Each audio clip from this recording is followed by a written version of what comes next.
Hello everybody, welcome back to more of this fun. I went and reviewed a few of the other videos. Obviously I'm doing a little reviewing and recording before I do uploads and stuff, so there's a bit of lag time. I noticed that some of the text I missed during the second video I didn't actually miss. It was more of a rewind, so thankfully I didn't miss anything. That's cool. But in any case, moving on. If you don't know what I'm talking about, don't worry about it. Maybe I just edited it out completely and just like, what the hell is Psy'Min saying? But we are moving on with what I believe is going to be the second election, which is pretty damn quick considering we're only on the fourth video. We're only 3 hours in here. Considering that I'd be reading this much quicker if I wasn't voicing it, this game is going fast. But we are at the end of the first week. Some new characters have been introduced. We are moving into a new election. And this one seems like it's going to be interesting because we seem to have some info on a rather rotund Chinese gentleman who has had his info found out. We've even had a little bit of a protag swap as we see things from a different perspective.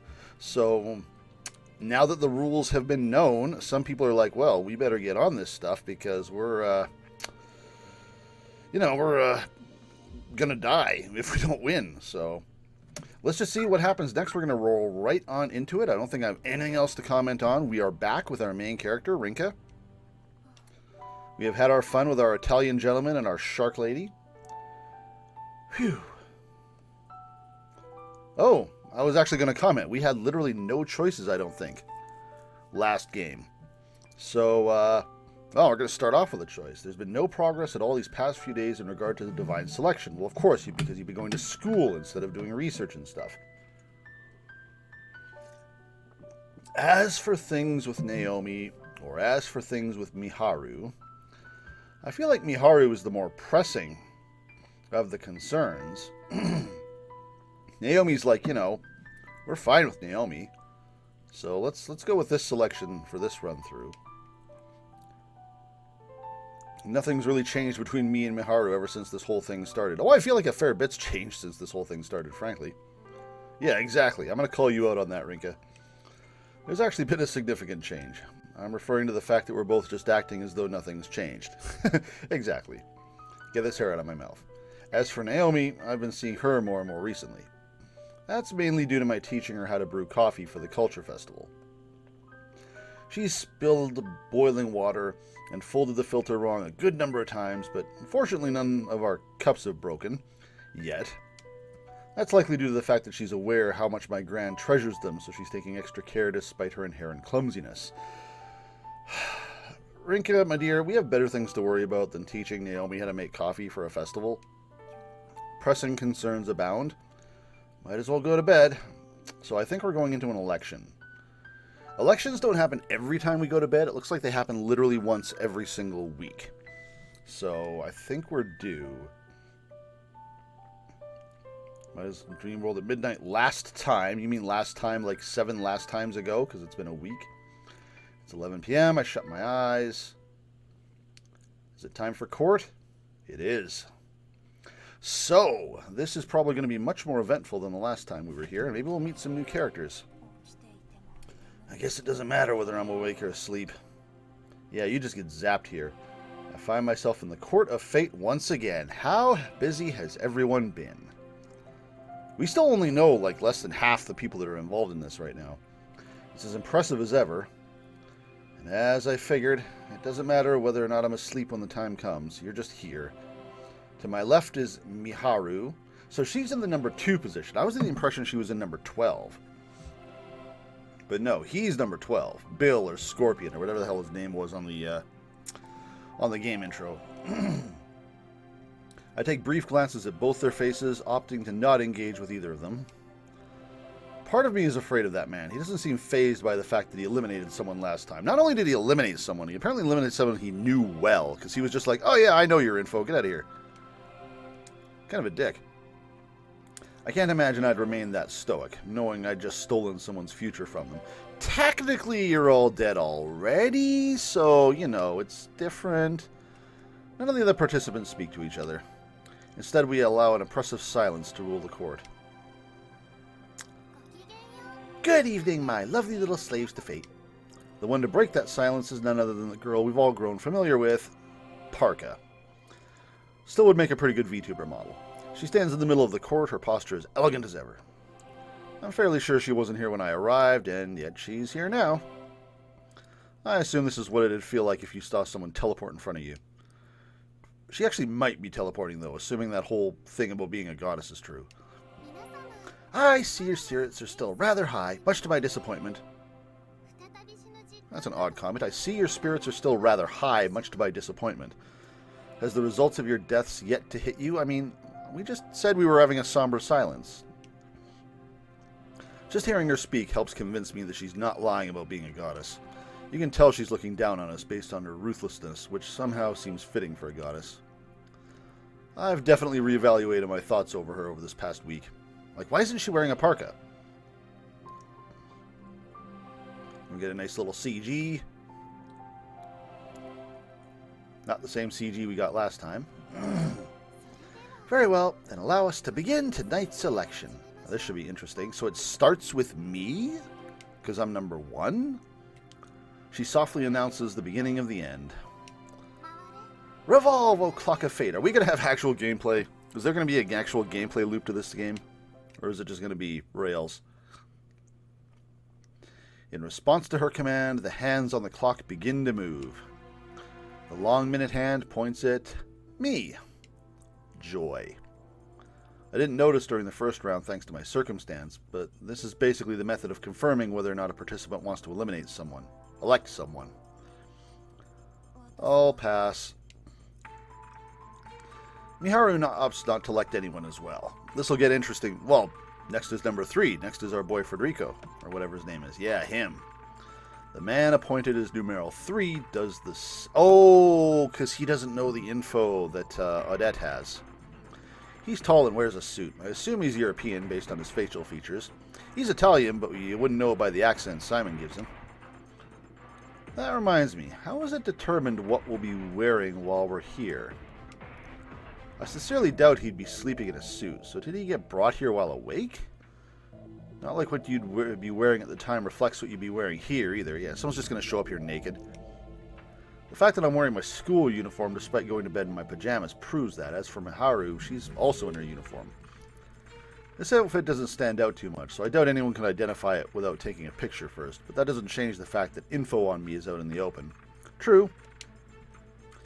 I can't do anything about it, so long as I don't understand how to influence my appearance, though. I was commenting on that last video. Maybe someone will figure out how to do that, and it'll become meaningful in some way. Putting that aside, I take a look at all the other participants again. Aw, come on, show us more people. There's this fella.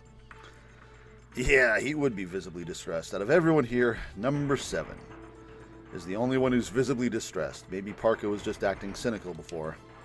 There's no doubt that he'll be elected tonight. I'm sure that's what everyone else is thinking too. There's likely nothing in common between us all other than the juncture of causality thing Parker mentioned before. Our ages, gender, and nationality are all over the place. Show us these people, come on. There she is.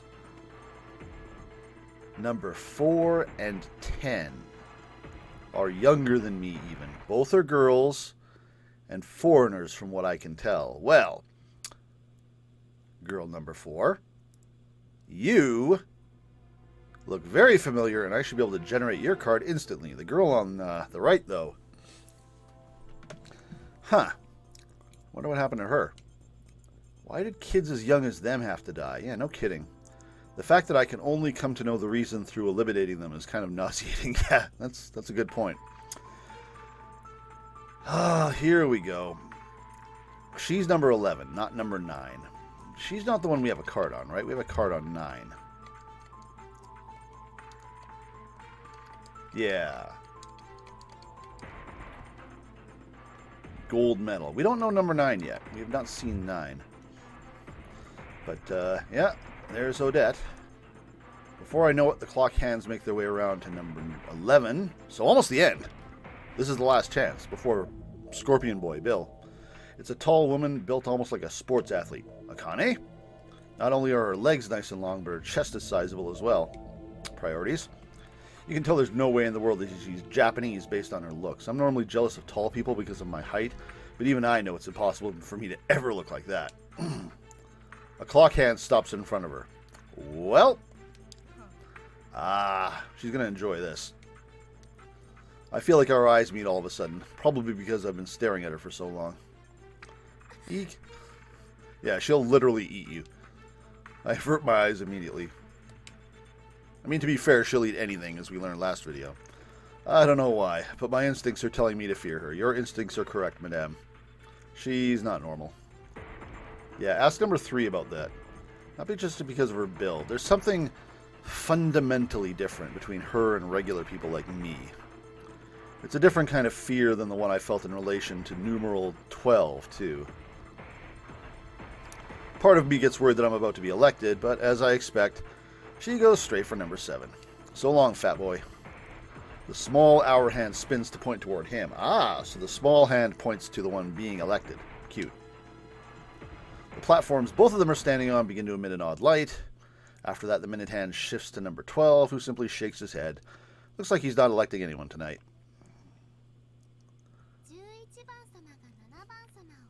You know, the neat thing about this is, since he's disappearing before some other characters have been introduced, maybe I get to recycle his voice. Yay!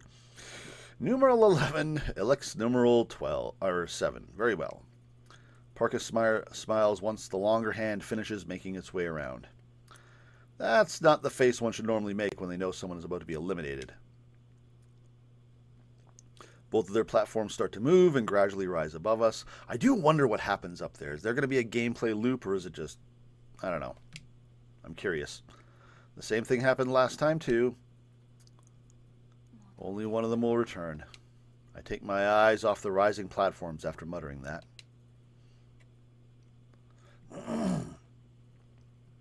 It doesn't take long for them to finish. Also, as I expect, it's the woman who returns. She reports the results to Parka, her expression one of obvious displeasure. I got number 5's name. We haven't touched on number 5 yet, have we? Ah, that damn geezer was a wuss right until the end. Where's number 5? Oh, hey. I got a voice for you. Numeral 5 looks like the oldest of us all. He's most likely Japanese. Rika just says, old age? Hey, my book flashed. He doesn't react when she mentions that he's learned his name, although he might just be feigning indifference. In fact, the woman seems to be more transparent with her emotions than him. She's the complete opposite of number 12 when he elected and eliminated someone.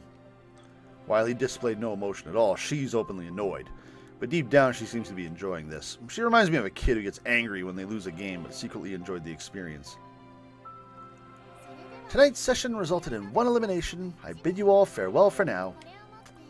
Man, these are a lot quicker than Danganronpa trials. I want some more time to observe things here, but Parker brings an end to tonight's round without a moment's hesitation. Unlike the first round, I've come away from this one having learned a lot more. Really? Unfortunately, that only serves to give me an even worse feeling about the days to come. Achievement unlocked. 2nd week done. Going quick. And we're back with Federico. By the time Odette eliminates Ro, morning has come. I wonder who our next point of view character is going to be. I can't even remember whether I was awake or asleep when we got taken into the dream world. It's partially due to the fact that I didn't take the time difference between here and Japan into account. But from now on, I should make sure to remain more alert on Sundays. Oh yeah, I guess they don't care about the time zone, eh? Man, you could be... It's Sunday, man. You're in the middle of church singing away and you just fall over. Once we've gotten ready to leave, we call in room service to bring us up some breakfast. So in the end, what was... I gotta find this voice again. Yeah, see? So in the end, what was Ro's regret? I figured you'd have known by now. You even mentioned it yourself. I did? I think back to my previous suggestions, albeit without much confidence. Well, obviously it was his mistress. So it has something to do with his lover. Oh boy, you really don't have a clue. So it was the family? She gulps down the rest of her Americano before continuing. Gotta say, she really likes espresso-based drinks, doesn't she? Dog-related. Oh? Dog? You don't mean... Yes and no. A dog, but not his lover's. He wanted to raise one, to be there for it as a pup, to become best friends with it as it grew older, and to be by its side during its last moments. Sounds mundane, but few people are able to experience something like that. Part of me finds it hard to believe that someone can have that much regret over a dog. that they didn't have. Come on, everyone has their priorities. Ain't it normal to have a pet or two when you're from? Where I'm from, huh? I'm not fond of having to talk about myself, so I try to shift topics. Mind if I ask how you figured that out? Yeah, that seems actually kind of tricky to discover. I thought it might be the case when you mentioned that his lover had a dog of her own. Did a bit of digging after that, and bingo. Turns out his wife has dog allergies, so no surprise he couldn't own one. She spills every last bean on his personal life after that. His parents, who lived in the countryside, had a dog back when he lived with them during his youth. That dog was killed in a traffic accident, though. His family refused to get another pet after that, since the sudden shock that came from losing it was too much for them. And that led to the birth of Ro's great regret. How do you discover this stuff? My God, she's terrifying, but for completely different reasons than last recording. He wished he could have been there for his family dog's final moments. Well, I can get where he's coming from, but I just can't imagine it turning into your life's biggest regret. She scoffs in response. Believe it or not, but this brute actually has a soft spot for animals. Hell, her ultimate regret might be dog-related as well. Not like you can keep a pet where you're always out to sea. Either way, the discussion moves away from Rose shortly after that. Yeah, I mean, we're done with him. He's gone. Over the course of his life, he kept too busy and was too financially unstable to own a pet, and once he got married and settled down, he discovered that his wife had allergies. Guess we'll never know whether or not he convinced his lover to get a dog because of that, or if he went with her because she already owned one. Hell, she could have just been some lady he hired to look after his secret pet dog. That would be hilarious. Well, that's the only one with those answers now. Oh well, probably shouldn't concern myself with someone who's been eliminated. Oh, what do the news have to say about him? The goddess said that anyone eliminated during divine selection would have the reversal of their deaths undone. The reversal reversed. Well, not only that, but any events linked to that period of time would also be undone. See for yourself. She flings her smartphone across the table to me in response. I didn't even need to browse the web based on her reaction, so I give a casual glance toward the screen before handing it back. 2 weeks ago, an executive for a well-known Chinese corporation suffered a stroke during a meeting and died. Yep, sounds about right. Oh, that was not his voice. Speaking of which, you were taken up above the court of fate when you elected Ro, right? What's it like up there? I'm starting to find myself curious about how the election process works. Yeah, no way in hell she's going to tell you. That's important information. Well, it's a bit of a pain to explain, but I guess it'll be worth it for you to know down the road. She doesn't seem too sure at first, but she decides to take the time to give me a primer. And a pretty long primer at that, even for someone who talks as much as she does. Do we get to hear this primer? We get a preview. The circular platforms both Odette and Ro were standing on began to rotate as they were raised above the court of fate. Upon reaching a certain height, they stopped descending. The layout of the upper area was similar to the lower stratum, but parts of it felt different somehow. Yeah, there are only the two. They're not opposite, though.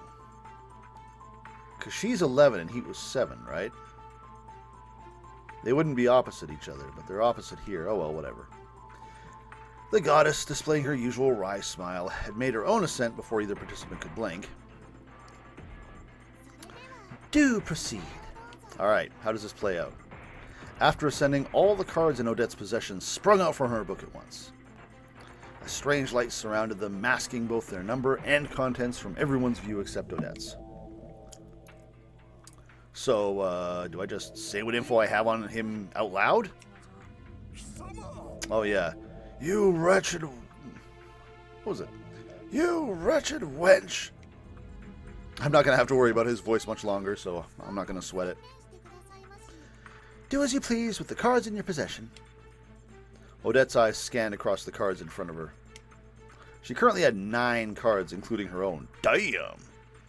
Among them were 3 specific cards she needed to read aloud. She brushed... It's literally Clue. You have to figure out, you know.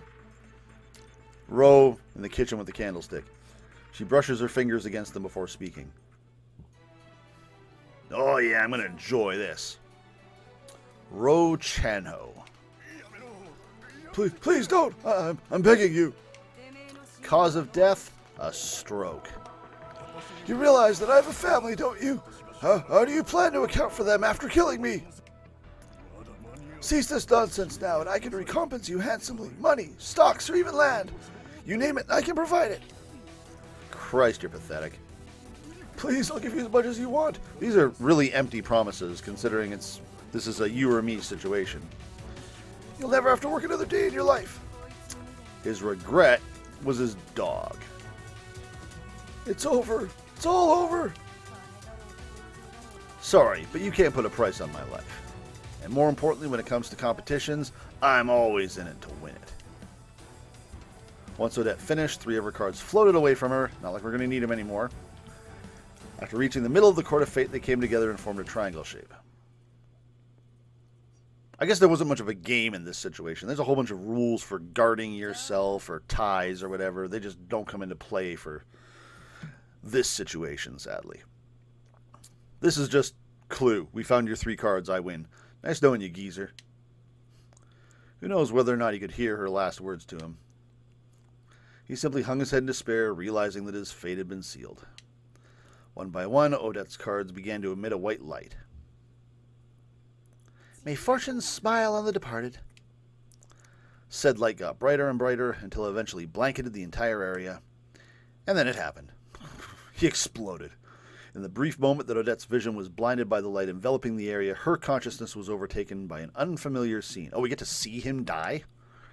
Her senses were linked to the scene as well. Everyone gets to watch him have a stroke? Well, not everyone. Back you go, buddy. She witnessed a number of old chubby men. All are wearing expensive suits and sitting in an oddly bright room. Their faces were all twisted into expressions of boredom. The artificial lighting in the area was almost blinding when it reflected off the documents they had brought along. It was apparent that they were holding some sort of meeting. She could tell it was one of great importance, judging by the tone of their voices. However, she was unable to hear the details of their conversation. Some manner of interference prevented her from doing so. This is another interesting aspect. Will information of some important nature be gathered through these flashbacks? Or some sort of revelation? And then the unexpected struck. Yeah, they're about to not be bored. All of a sudden, her vision went blurry. Next, her face slammed down on the table with a thud. She was unable to muster the strength to move her body whatsoever.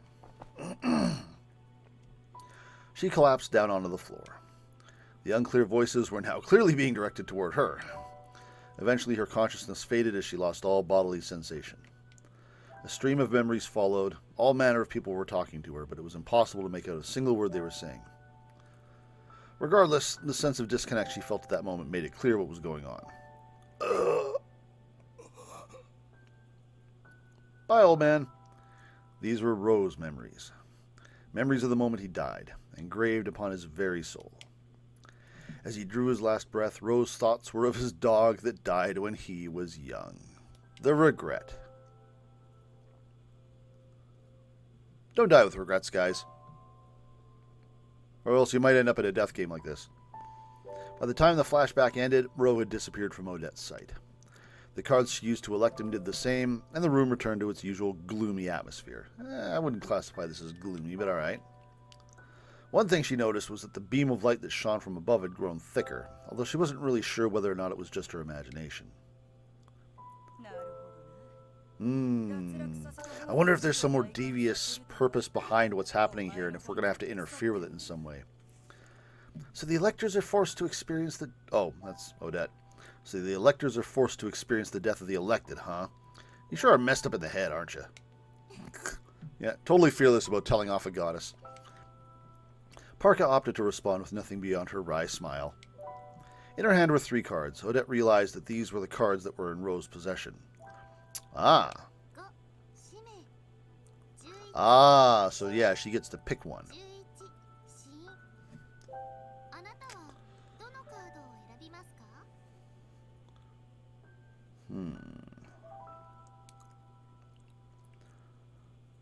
Numeral 5's name. Numeral Juichi, as she said.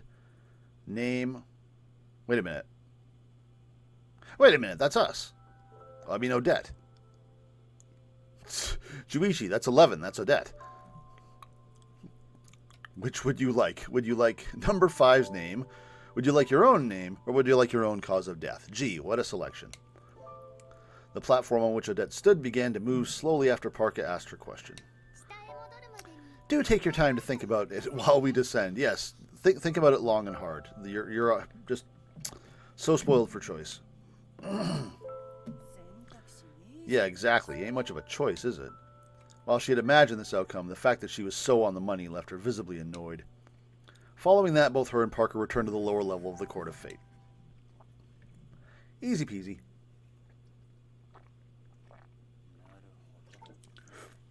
Ah, naruhodo. I try to imagine everything she's just explained to me. Basically, you're forced to experience the same death as those you eliminate. Man, that's freaky. That Parker girl sure is cruel, despite appearances. Looks awful lot like a VTuber. You think? I found the whole thing pretty exciting. In response, I made sure to sigh loudly enough for her to hear it. She kept babbling on without a care in the world, though. More importantly, we're headed to Japan next. Might as well, considering we'll need to get there at some point. It's an especially good time to go now, with that new card you got belonging to a Japanese guy and all. Super old guy at that. Yeah, let's head out there after we finish this grub. It finally feels like the second round's over, now that we've decided our next move. Washing down the last flaky bits of my croissant with some milk, I stand up and get ready to leave. Back to Rinka? Rinka, Rinka? Rinka Dinka? Rinka, Rinka. Huff, huff. Okay, have we filled out? That's got to be almost. Who are we missing still? Okay, number 5 is not registered. Number 4 was the dark-haired bomb girl, right? 7. I guess we haven't seen 8 yet. 10 was the really young girl, I believe. We've almost met everyone. I don't know why they're not showing up in my book yet. Huff Huff Rinka. This morning brings memories of another nightmare with it. The second round of Divine Selection has taken place. By this point, I've already accepted that I'm a participant. The fact that I'm alive right now makes it hard to comprehend the reality of my own death, but it's no longer about whether or not I believe it. Rather, the events that have taken place so far are starting to get to me because they feel so detached from my own personal life. Divine Selection's grinding along, and 2 people have been eliminated without any influence from me whatsoever. I keep telling myself that they died over 2 weeks ago, but I can't forget the faces that I saw on the Court of Fate. That alone is enough to make my heart ache. I still want to see if Naomi actively forgets the tourists that came in. That'll be neat. I don't want to die. By the way, can we just mention the fact that your murderer is also there, Rinka? I'm not sure if you noticed that. Not having access to my own cards is frustrating, too. There's one major reason behind my reluctance regarding all this, and it's the fact that I don't know what my own regret is. Yeah, I can't remember if I commented on that last video, too. I was just kind of thinking to myself, what's her regret? She doesn't even know. I mean, we certainly don't know as the player. We sure know how she died. I still haven't sorted things out with Miharu, but it's entirely possible that we could both be eliminated while preoccupied with that. As afraid as I am of both the woman from last night and the guy from the first round, not to mention everyone else, I'm not about to go down without a fight. My first and foremost priority. I have 3 cards at the moment, not counting my own. If I'm going to do any digging, it needs to start with the people those belong to. I look up that Federico Carminati person after I finish collecting my thoughts. As expected, no useful information. All I learn is that it's a common name in Italy. The other 2 cards provide me with a cause of death for number 4. Number 4 is we haven't seen number 4, and I don't think we've seen number 9. All I know about them is that they seem to be foreigners. Where am I even meant to start? I think Odette was rather clever on how she figured out Ro was a participant. That was smart. After a big sigh, I set about my morning routine. There's always the possibility that the other participants don't know anything about me. Seems relatively likely. Doesn't mean I can waste my time, though.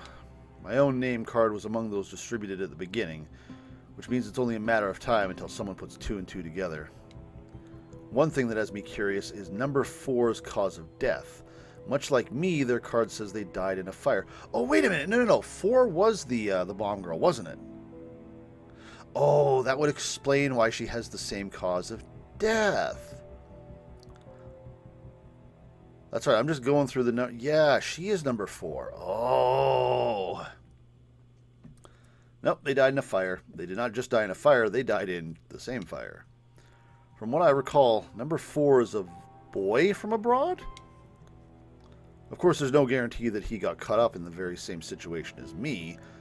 I feel like it's the same person. I mean, we only saw them for a moment there, and it's been a while since we saw the bomber, but I'm pretty sure it's the same person. Much like how there's no guarantee that I simply died from the fire itself. In fact, I still don't recall how one broke out on the train in the first place. Yeah, clearly you don't. There are plenty of possibilities, from a simple accident to an intentional terrorist attack. Bingo. But there's no way for me to find out when the act has been undone. Yep. In other words, all I've got going for me is my memory. Ah, screw this. No point in forcing myself to try to remember. Especially when there's a near zero chance of a hint magically appearing to help me out. I don't know. Hints magically appearing seem to happen if you start brainstorming. Just look at last recording. I make my way downstairs, have some bread, and then head to school for some reason. Why? Why are you doing this? Someone's going to spot you and figure out your name. Still don't know how they're going to figure out her regret, but we'll find that out. Whew, lunchtime at last. Did you bring your own? Mao and Miharu stroll over to my seat when the bell chimes for lunch. I had planned on going to the cafeteria on my own, but Mao catches me just in time. We probably would have eaten separately if she hadn't, considering my mind is a little preoccupied. So much for trying to go about life as usual. Yeah, I was just about to head over to the cafeteria. Actually, I overslept a bit this morning, so I didn't have time to make my own lunch. Overslept, huh? Obviously, I wouldn't ask if that was thanks to being in the dream world. Sure is rare for you to oversleep. Either way, full speed ahead to the cafeteria. The university on campus has its own cafeteria, which is open for our use as well. Middle schoolers aren't allowed to use it, but once you hit high school, it's fair game. Since it's a little awkward hanging around all the university students, most of us tend to buy our food and then go eat it somewhere else. That goes double for us, considering how much we stand out. That being the case, we make our way to the rooftop after getting our food. Ooh, we've got it all to ourselves today. The rooftop is usually crowded with students on days like this, but fortunately that doesn't seem to be the case today. What'd you two get? A ham sandwich. It's simple, but it does the job. Not to mention nice and cheap. You sure that's going to be enough? I could ask you the same. Yakisoba bread and nanpan isn't much more filling than what I have. Hey now, I got some coffee milk as well, so in terms of calories, I'm miles ahead of you. She jams a straw into a carton with a triumphant grin. It's a 16-ounce carton, too. I'd probably struggle to finish it before lunchtime ends. Why is calorie counting a competition now? To see who gains weight the fastest? Please find something better to compete in. It wouldn't hurt you to put on a little more weight. I'd appreciate you not saying such things while ogling my chest. Yowza. Much as I am aware of my depressing reality, I'd rather not have her remind me of it. Aw, you look just fine. Especially with Miharu sitting right beside me. What did you get, Rinka? A tonkatsu sandwich. Well, guess we got our winner. You're on the prowl for calories too, huh? I'm certainly not competing over it. Mao asks for a bite as I unwrap the packaging. Trust her to do so before I can get a bite in myself. I float the sandwich close to her mouth, which prompts her to chomp down on it. Oh, I didn't get any of the tonkatsu from that bite. You really do take small bites, don't you? What's wrong with Miharu? She's staring at Mao with a blank expression. Maybe she wants a bite as well. Want to trade for your ham sandwich? I'll give you the part Mao didn't take as a bite out of. No, it's fine. I don't particularly like fried food in the first place. Please accept my humble apologies. Mao presses her yakisoba bread as an offering to Miharu after Mao presents her yakisoba bread as an offering to Miharu after apologizing. Unsurprisingly, Miharu turns her down, which elicits a laugh from her. Honestly, what a silly conversation. At the same time, it serves to remind me that moments like this are a regular part of my daily life. Rinka? What's up? I wasn't talking to you, Mao. Oh, sorry. Guess I spaced out for a second there. We're all spaced out today. That said, I go back to eating my lunch. We keep chatting away like usual on the rooftop until just before lunchtime ends.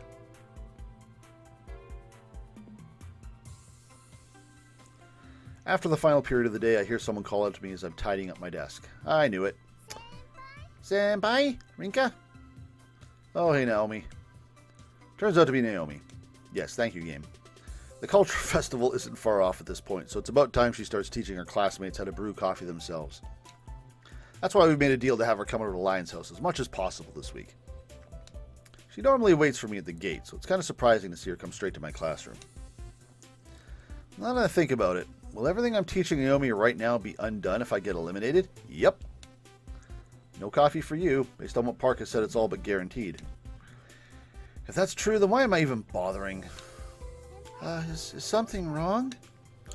Sorry, it's nothing. I can't keep acting like this. Mao caught me spacing out earlier today, too. Sorry for the wait, let's go. Rinka. Miharu stops me as I'm standing up. What's up? Are you going home with her? Ah, more choices. Okay. She'll be practicing her brewing skills again today.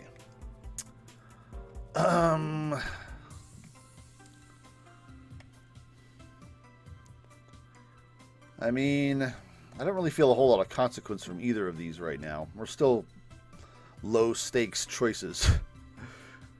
Do you want to join? I mean, we can invite her along, and if she has to work, she has to work, and if she doesn't, then, you know, come on by. Do you want to join? Want to join us? Assuming you're free, of course. Not like there'll be many customers in the first place, and I'm all for us hanging out together. At first she looks happy about the offer, but it quickly shifts to disappointment. As much as I'd love to, I have work today. As I figured. But I might be able to get someone to fill in for me if I ask her right now. She whips out her phone to check mid-sentence. No need to cancel work for this. All we do is chat anyway, so let's do it another time. Yeah, that sounds good. No takebacks, okay? This is like the fourth choice we've had, and I'm pretty sure all four of them have been completely meaningless. Maybe not that third one, but we'll have to see. I wonder if the choices we make will influence what our regret ends up being at the end of the game. We'll see. Her tone is a bit poignant. Not that I blame her. It's entirely possible one of us could be eliminated during the next round. I leave the class after saying goodbye to Miharu. I'm sure Mao would have tagged along, but it seems like she's busy with something else today as well. While on our way to Lion House, Naomi blurts out something I don't expect. I should probably apologize to her later. To Miharu? Why? Well, it seemed like she wanted to talk to you about something in private. Well, I wish she could have come, but there's not much you can do about her having to go to work. Don't blame yourself. That's not quite what I meant, though. So what made you come meet me in my classroom today? I figured it would be best to meet with you as soon as possible, but I'll make sure to wait for you at the gate from tomorrow on. Huh? Why? Naomi struggles to find the words that answer my question. After a number of false starts, she simply tells me, never mind. It's worth noting she actually seems a bit aggravated. A rarity for her. Yeah, what's up with Naomi? You're not part of this game. What's the haps? Monday. We're still Monday. Oh. Someone's getting information on our girl Rinka. Is it going to be Bomber Girl? Except they said that was a guy. I'm pretty sure it was a girl. Maybe it'll be the really young girl. Or maybe someone entirely new. We have our third perspective character. Unbeknownst to both Rinka and Naomi, there's a girl secretly watching them from the school gate. Oh. It's just Miharu. Miharu with an extra apostrophe at the end of her it for some strange reason. Oh, are we playing from her perspective now? It apostrophe was Mishima Miharu, known at Amica High for her looks and admission via scholarship. To many, she's the embodiment of perfection. However, this perception has made her somewhat difficult to approach for them. Especially now, as tears stream down her cheeks for all to see. A scenario likely to become the locus of many rumors if it involves anyone other than Miharu. In fact, it is such an unusual sight that no one would dare mention it at all. Hey, Mao. Yo, Miharu, didn't think you'd still be here. Amongst the crowd of people pretending they hadn't seen anything, Aguma Mao was the only one to address her. Her attitude remains consistent, even in the presence of her friend crying without uttering a word. Miharu's focus never shifts, despite Mao's presence. As such, Mao follows her line of sight, only to give a sage nod after seeing the two figures it leads to. So that's what it is. Hey, Mao? Huh? If I were to die, I'd want it to be from having earned Rinka's love. Ah, so there is an attraction here. I wondered about that. I was kind of off and on that. So we got a bit of a crush. If I were... This is going to seem like it's pretty out of the blue unless Mao has been talking with Miharu for a bit. If I were to die, I'd want it to be from having earned Rinka's love. I'd like to know how earning someone's love would kill you. That would be an interesting scenario. Her voice quivers as she says this to Mao. Her words lack even the slightest hint of exaggeration. Mao is well aware that she has simply let her true feelings slip out. Miharu's words fail to faze her. She responds as she always does. Well, guess you can't die just yet. And leaves. She opts not to wait for Miharu's reply and walks off. And not because she doesn't care. She understands that Miharu sees no merit in sitting down to hash things out, or go and sing karaoke to shout those inner feelings out loud. Instead, she leaves Miharu to digest these simple words. Miharu doesn't think of Mao as being cold for doing so either.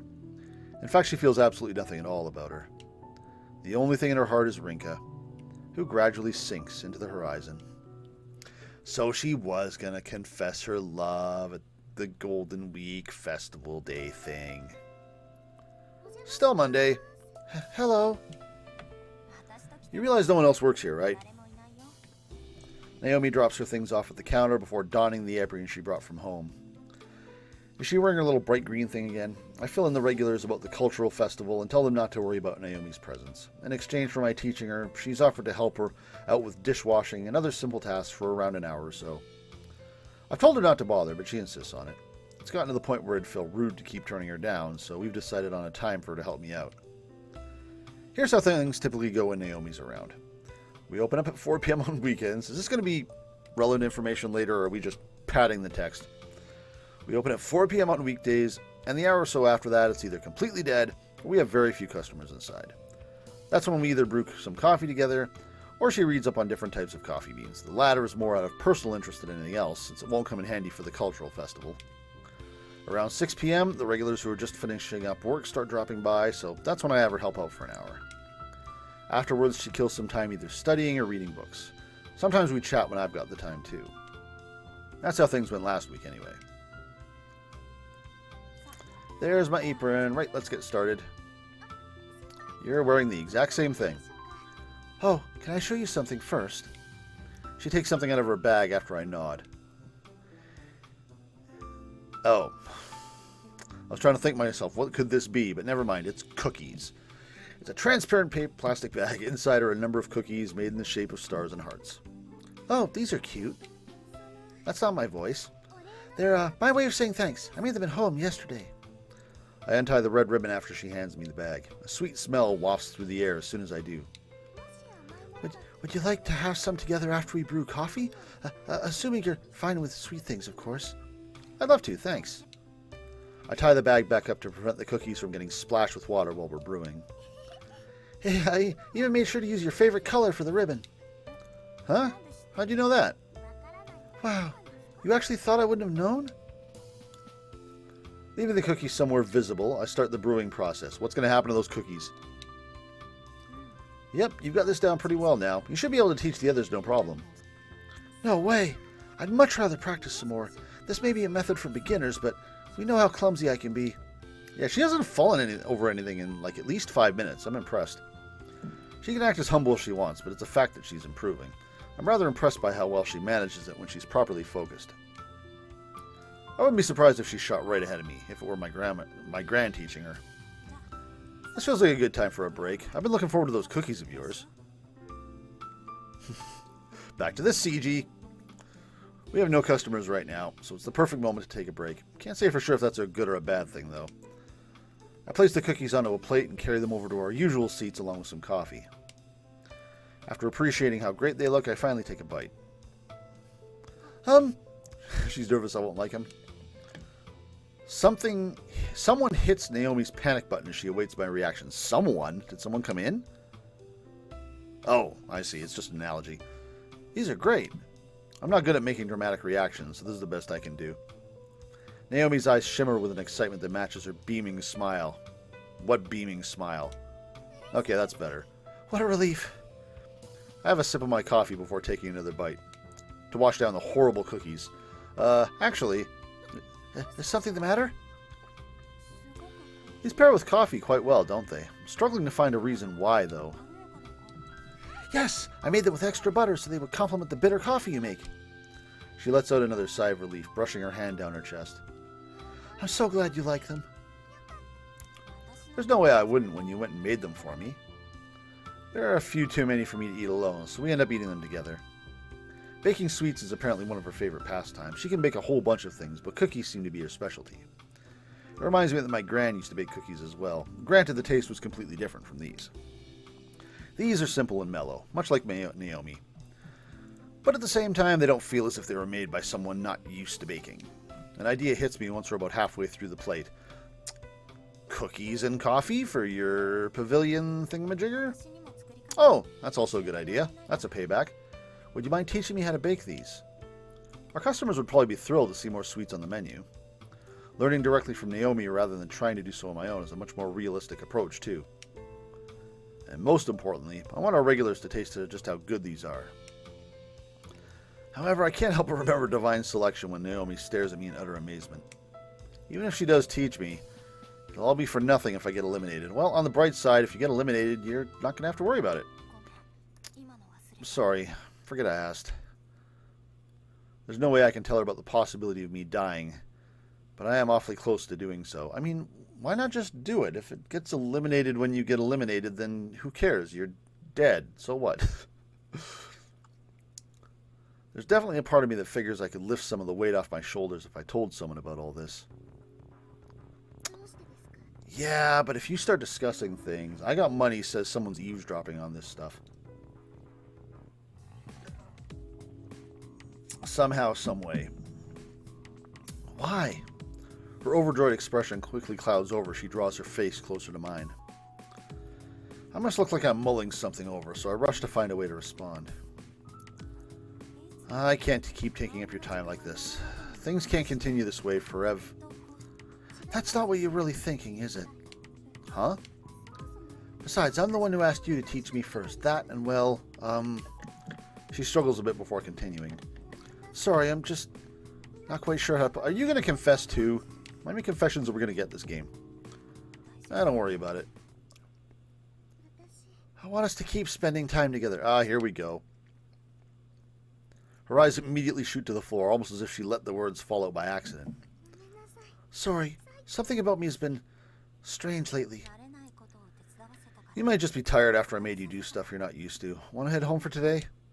That's not it. She takes a small breath, raises her head back up, and looks me dead in the eyes. Her expression is almost oppressive. Forgive me for asking out of the blue, but could you hear me out for a moment?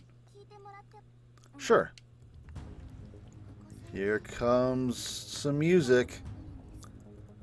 Wait a minute. Is this going to imply that she's part of Selection 2? This music happens. She's having night... Wouldn't we have noticed she was standing on the clock? We're clearly commenting on a way that we feel like she has no reason to know this stuff, which means she's not there. If we saw her, we wouldn't think that. I wonder if she's part of a different game, maybe. Maybe there's another goddess who's like, oh, I'm taking this 12.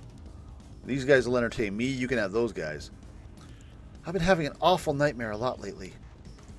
A nightmare? Or maybe she's casually sort of, for some reason, remembering the accident even though it was erased. A nightmare. Yes, it always starts out normal with the two of us getting on the train and chatting away. But then a fire breaks out all of a sudden. The flames spread through the entire train, and the heat alone makes it painful to breathe. Also, I'm kind of curious. 2 of us died in that train wreck. If the train wreck gets undone, do we both die in it? I wonder how that's going to get handled. But then you dive in front of me and shield me from the flames, only to be engulfed by them in my place. She pauses a number of times while she talks. Oops. Her voice gradually gets more and more agitated. After that, I can only watch as they kill you. Do you remember when you started having this dream? She shakes her head, which is turned to face the floor again, and then answers. I don't remember exactly, but it might have been ever since I first came here with you. That sounds about right. Why didn't you tell me sooner? Sorry, I don't mean to sound angry, but if coming here is causing you undue stress, then... That's not it at all. I love spending time with you and brewing coffee together. Doing so helps me to understand that it's just a dream, nothing more.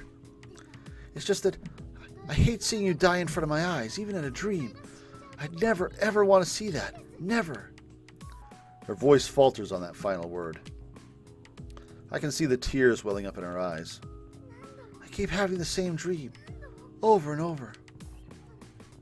That's not a dream. There's no doubt that what she's seeing is the cause of my death. A number of questions pop up in my head, but most of all, I'm flat out shocked.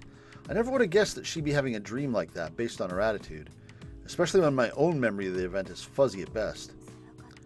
Don't worry, Naomi, it's okay. I'm right here. There's still so much I want to do together with you, Rinka. I want to bake cookies. I want to go to the theme park again. See you. You won't die of us all of a sudden, will you? I can't force myself to nod in response. After all, I'd already be dead if it weren't for divine selection. What she's dreaming about actually took place. It's just been undone for the time being. It makes me wonder, when Parker said our deaths have been undone, did she mean that the world's memories of the events themselves have been rewritten? I can't wrap my mind around how such a thing could even be possible. However, the fact of the matter is that Naomi's memory of my death is so deeply ingrained in her being that she's reliving it over and over in her dreams. Please, answer me. Sorry. Oh no, I didn't want you to apologize, but well, I do want an answer to my question. So long as you do that, I'm sure I'll be fine, even if I have the same dream again. Sorry, but I desperately hold myself back from saying something I'll regret. There's that word again, regret. What's our regret gonna be? I'm far worse at lying than I thought, judging by how I keep apologizing and evading the question. Her head is cast downward, but her eyes are glancing up at me. The tears in her eyes are a lot more obvious than before. And it's my fault that she's crying. If there's anything on your mind, then please talk to me about it. The last thing I want is for you to just disappear someday. She says that with a resolute voice, despite her eyes being filled with tears. It just makes my heart ache all the more, though. She's likely to be haunted by that dream for a long time, assuming I keep the truth from her. And yet, telling her won't change the fact that I'm a participant.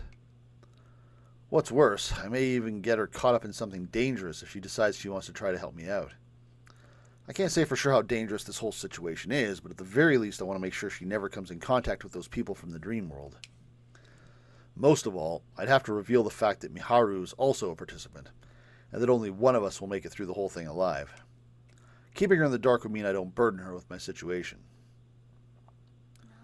Actually, there's something I need to tell you too. Huh? This might worry you even more. In fact, you might not even believe me. That said, will you listen to what I have to say? Of course. She answers without hesitation. Just as I'm about to start my explanation, the chime on the door rings. Hi, Miharu. Sorry, can we stop here until tomorrow? Do you mind if I wait until you close for the night?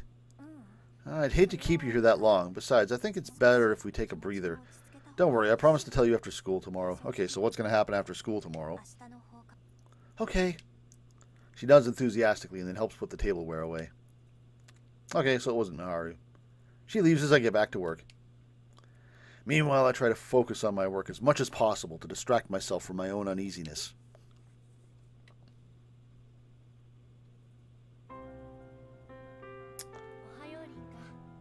Good morning.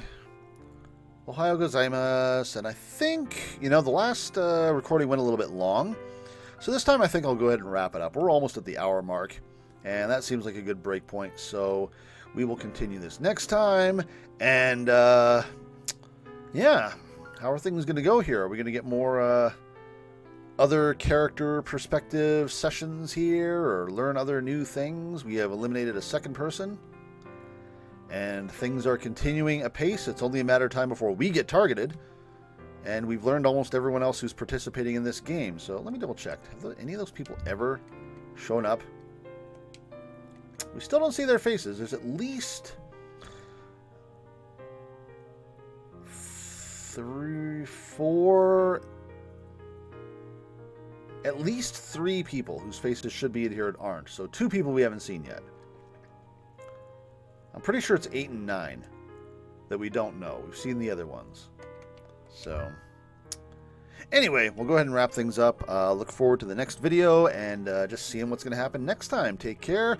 And as always, if you enjoyed the video, make sure you like it. It helps me out a lot. Make sure you follow the channel. Follow me on Twitch and Twitter and all that good stuff, because I'll be streaming and recording and all those other good things. And at the very least, follow me on Twitter so you know what the hell I'm doing. So take care. I hope you enjoyed the video. I'll see you next time. Have a great week.